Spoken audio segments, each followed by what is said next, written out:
proudly.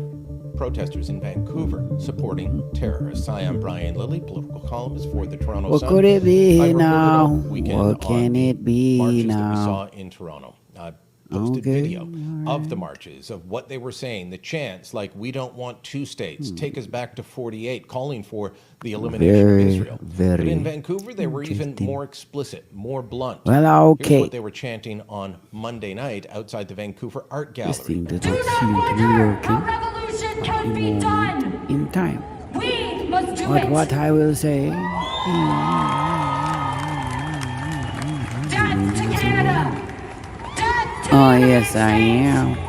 And death to Israel. At another point, they called out that we are Hezbollah, we are Hamas. They openly supporting terrorist activities, glorifying the October 7th attacks, calling it beautiful.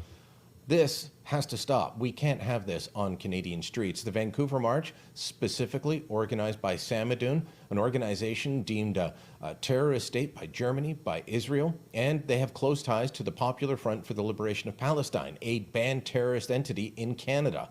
So Pierre Poilievre, the Conservative leader, called on the Trudeau government to make them a banned terrorist group Another in this campaign country. is gaining strength, a campaign to remove Justin Trudeau from office. It started off as a protest against vaccine mandates, but thanks to the Canadian Prime Minister's scornful dismissal of the demands, it has snowballed into a resistance against his leadership and his policies. Truckers and farmers, interestingly, have gridlocked Canada's capital, Ottawa. Most of them say they will not leave until Prime Minister Trudeau steps down. Trudeau says he will not be intimidated, come what may. Here's a report.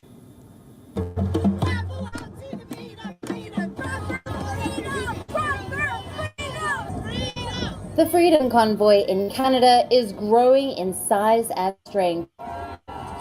It started last weekend as a protest against COVID-19 mandates.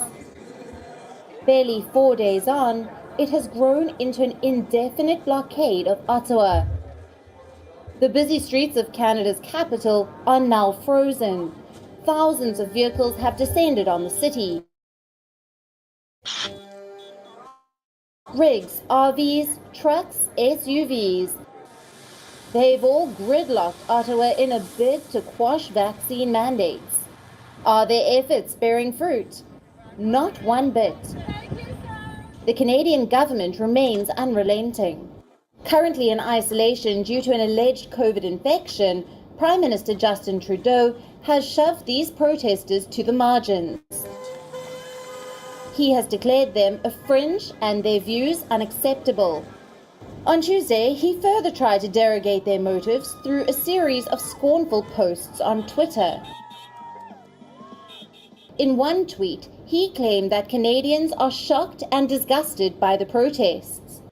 In another, he said his government won't be intimidated by the abuses and vandalism. I want to be very clear. We are not intimidated by those who hurl insults and abuse at small business workers and steal food from the homeless. We won't give in to those who fly racist flags. We won't cave to those who engage in vandalism or dishonor the memory of our veterans. There is no place in our country for threats, violence, or hatred. So to those responsible for this behavior, it needs to stop. The Canadian media says that the Prime Minister is exaggerating things, that the protests may have shut down businesses, but they have remained largely peaceful. So Trudeau's statements are only fueling public anger further. The movement is no longer just about COVID restrictions. It also seems to be about Justin Trudeau's style of politics.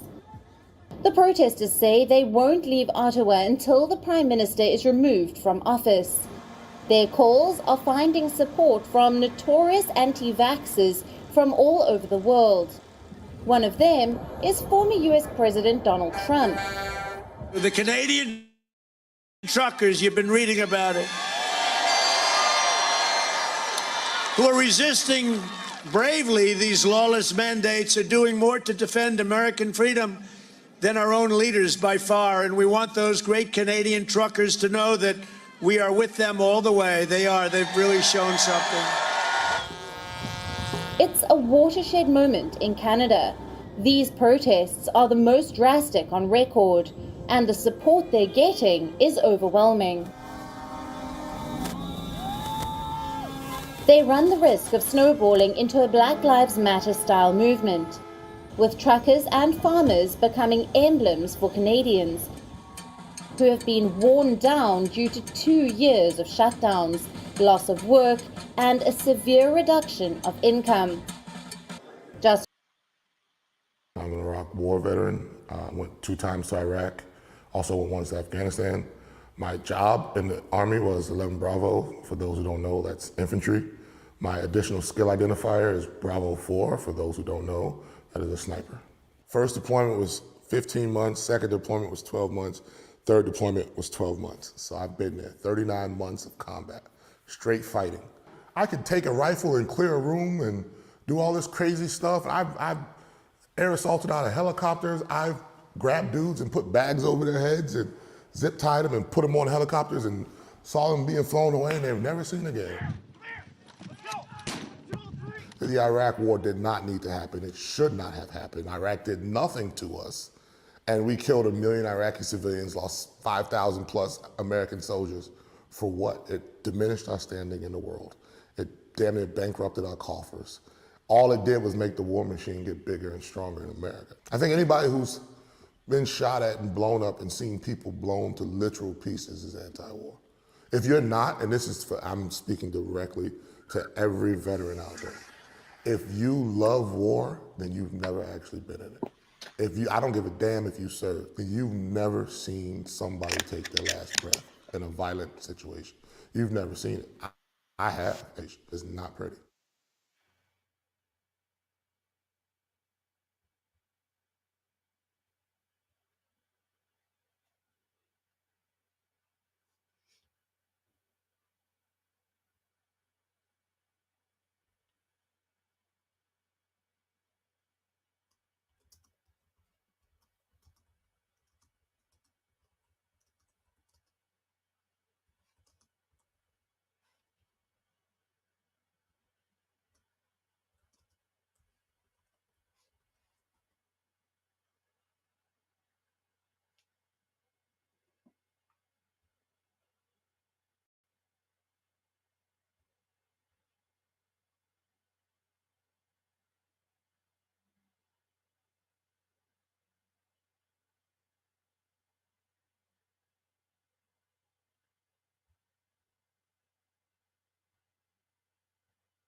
refusal to give them a fair hearing could prove to be very detrimental. Bureau Report, WION, World is One. Who plunge our country into misery with the complicity of the international communities, particularly USA, Canada and France. They are the ones who put this country in this misery. Today, I am fighting against the system. It's normal that they make me to be the biggest gang leader.